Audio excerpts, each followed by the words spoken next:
Effectivement, on a un cabinet dédié aux projets publics en général. On a une organisation par pôle sectoriel.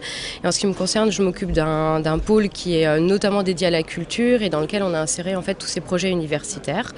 Projets qui sont très importants en ce moment dans le cadre du plan campus, puisqu'en fait l'État et le ministère de l'Enseignement et de la Recherche soutiennent ces projets, à la fois d'un point de vue financier et aussi d'un point de vue suivi politique et juridique des projets. Donc on est vraiment en lien quasiment quotidiennement sur ces projets avec le ministère de l'Enseignement. Il y en a plusieurs puisqu'il y en a sur toute la France, puisqu'il y a des campus en fait qui ont fait l'objet de définitions comme campus innovants notamment, et donc qui ont le droit à des financements particuliers.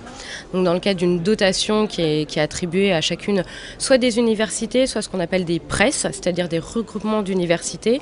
Ce sont ces structures presses qui vont porter les contrats de partenariat et donc ce qui permet de regrouper les besoins de plusieurs universités. Donc les presses en fait choisissent leur APP.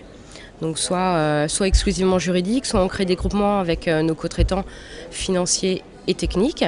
Et donc on est choisi pour les assister tout au long de la procédure. Cette procédure en fait va commencer au stade de la définition des besoins, donc c'est pour ça qu'on a vraiment besoin des APP techniques qui vont faire des programmes fonctionnels, donc qui vont nous aider à définir le besoin, donc les besoins de financement et donc le montage nécessaire. Et on intervient ensuite au fur et à mesure dans le cadre de la procédure assez stricte du contrat de partenariat, donc ce qui suppose plusieurs étapes juridiques.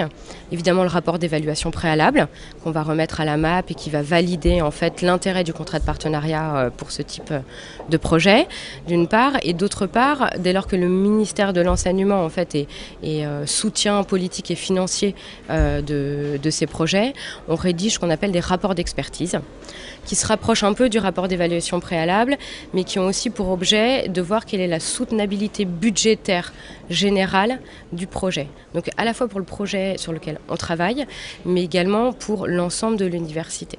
Est-ce que l'université va être capable d'assumer financièrement le contrat de partenariat, puisqu'on va s'engager au minimum pour 20-25 ans par exemple. Et si on fait mal ce travail amont, que ce soit juridiquement, techniquement ou financièrement, ça va rendre bancale toute la procédure. Parce que dans le cadre de ces contrats de partenariat, on part nécessairement en dialogue compétitif. Donc si on a mal défini les performances qu'on attend, on ne va pas être capable de mener le dialogue et donc on ne va pas être capable de négocier correctement pour arriver à ce qu'on appelle l'offre la plus avantageuse avec les futurs candidats.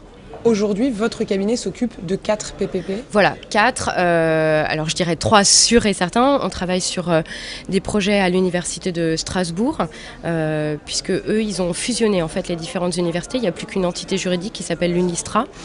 On travaille aussi pour le PRES de Montpellier, donc qui regroupe plusieurs universités et qui s'appelle l'UMSF.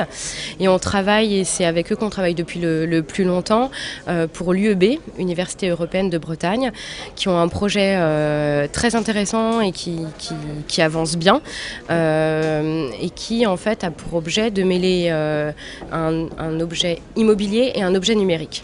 Donc c'est très novateur parce que le territoire breton est un territoire assez étendu.